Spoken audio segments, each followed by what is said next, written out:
Artists, y'all spending way too much money on recording yourself. Instead, you should be doing this.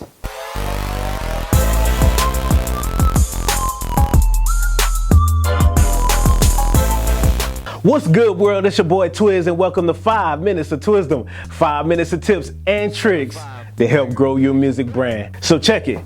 Today's show is inspired by one of my friends who's an artist that was just complaining too much about the price of recording a song. You know, there's all kinds of big studios out there that charge from $75 an hour, $125 an hour. I've even heard as much as $175 per hour to record in a big studio. The main reason why they're charging that much is because of the sound. I mean, let's get it twisted. You go to a multi-million-dollar studio, that audio is gonna be super crisp.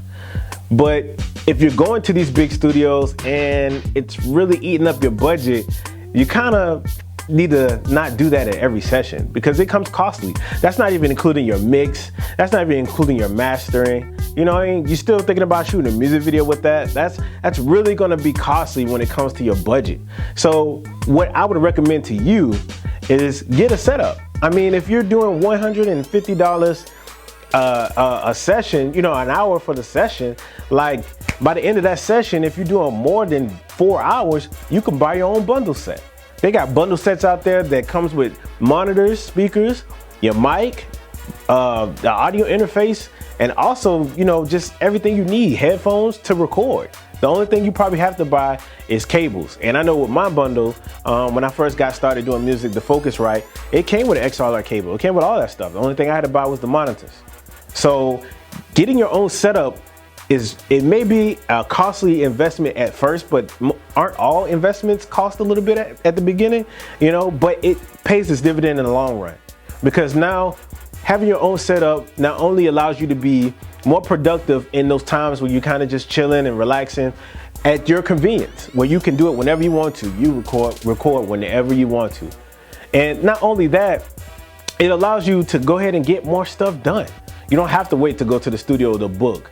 You don't have to wait till you go to a studio and just record your songs, and you gotta wait till you get your money up again so you can go back to the studio. That just doesn't make sense. Not only that, the conveniency of actually sending it to your audio engineer, because that's where you need to invest most of your money in, because an audio engineer can take those vocals from sounding like crap and making miracles happen after that. You know what I'm saying? Like, that's where you put your money in, those mixes. Don't be afraid to invest in your mixes. Like, just export in it and y'all just jamming the music basically off of what you left from the studio.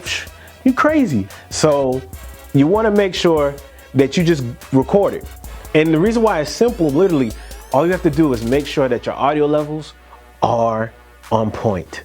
And that's not even hard to do. You just hit that record button and then make sure you check the audio levels or the gain to make sure your audio levels are not peaking. And I'll do a separate video on that for you guys to check out a little bit later. Once you make sure you capture the correct audio level when you record, all you gotta do is bounce down the stems and send it to your audio engineer. They'll love you for it because that's one less step that they have to do. It's one less step that you got to do, and it makes the process a lot simpler. Also, the downfall of going to a big studio is you're only able to just record in the block or whatever your scheduled time is. So you kind of feel like you're rushing because you're spending all that money on those big blocks. You want to make sure you get the most investment in your time, but now you're rushing everything. You're trying to hurry up and get it done, and you're trying to beat the clock so that way you don't get charged that extra fee to stay for an extra hour when you're only there a few extra minutes. Like, that doesn't make sense. Most of my clients, I don't really even see them. All they do is send me their stems, I mix it, it sounds great, send it to them, and Twiz, hey, that's what's up. If you have your own setup, you'll be able to create more albums. That's more songs, more productivity, and then you got your single. Now, the only time you should really go to a big studio is if you have maybe a hit single that you've already recorded that sounds really good and you're getting great feedback about it, because you want to make sure your single has that A1 quality sound to where you can't get it normally if you have your own setup. You know, there's limitations to that. There's limitations to that too, because it's not a multi-million-dollar studio, or they pay thousands of dollars just for one mic to get that great sound. Record your single in a big studio when you know your song has got some traction. You want to boost up that traction so that we can get out there more. It's almost like Lil Nas X in Old Town Country Road.